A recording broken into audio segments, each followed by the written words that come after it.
Hey everyone, and welcome. Today, we are diving into one of the most powerful tools in all of English, the present simple tense. Seriously, it's the key to talking about your everyday life, your habits, and pretty much how you see the world. By the end of this, you're going to feel so much more confident using it. So, to get us started, I've got a little question for you.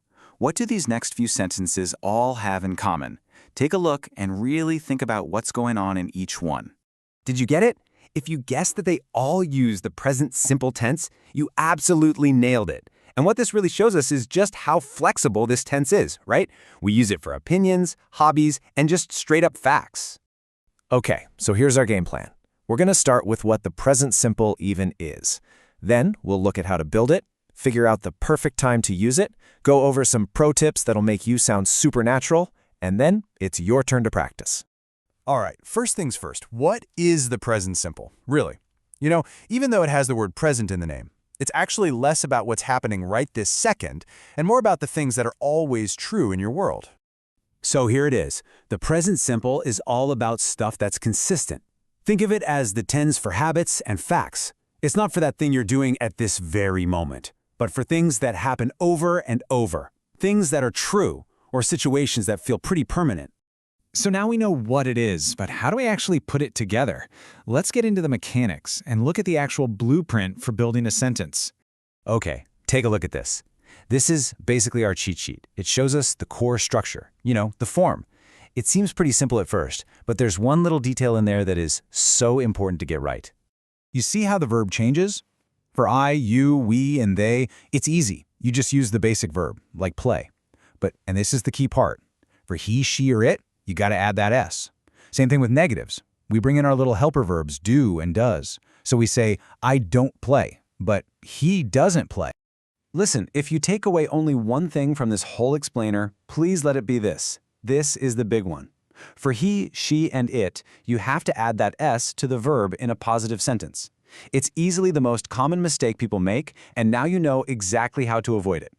Okay, we've got the how down. Now let's explore the four main jobs of the present simple. In other words, let's figure out when you should actually use it. These are the four big ones. You'll be reaching for the present simple when you're talking about habits, things that feel permanent, states of being, and just plain old facts. Let's break them down one by one. First up, habits. This is for anything you do regularly. Your morning coffee, your weekly trip to the gym, or like Marcia here, she goes to dance lessons every single Saturday. It's a routine, it's a habit. Simple.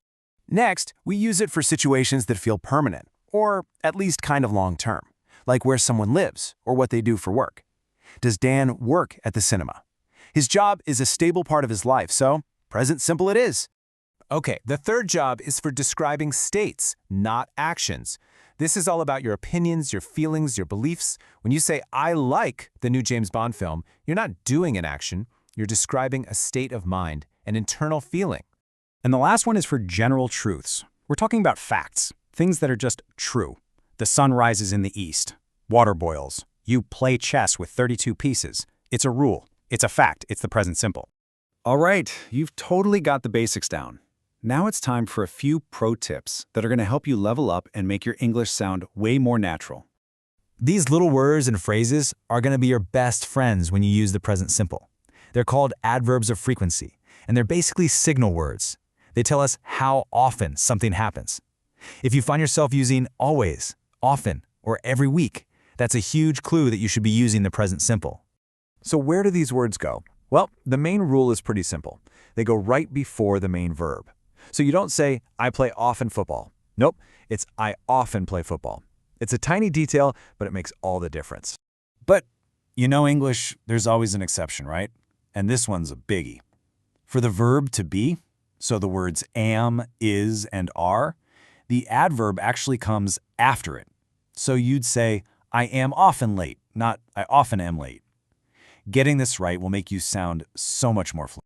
And one last little heads up, just be aware that two of the most common verbs in the entire language, be and have, are a bit weird. They're irregular, so they don't always follow the rules perfectly. They're worth looking at on their own. Wow. Okay, we have covered a ton of ground. We've looked at what the present simple is, how to build it, and exactly when to use it. So let's do a super quick recap of the most important stuff before I hand it over to you. So, here's your final cheat sheet. Number 1, Remember that all-important S for he, she, and it. 2. Use don't or doesn't to make negatives. 3. Use this tense for your habits and for universal facts. And 4. Get that adverb in the right spot, before the main verb, but always after be. And that's a wrap. Now, to really put what you've learned to the test, I've got a challenge for you. What is one general truth that you know? It can be about anything: science, music, life, whatever. Drop it in the comments below using a full sentence in the present simple. I can't wait to see what you come up with. Thanks so much for tuning in.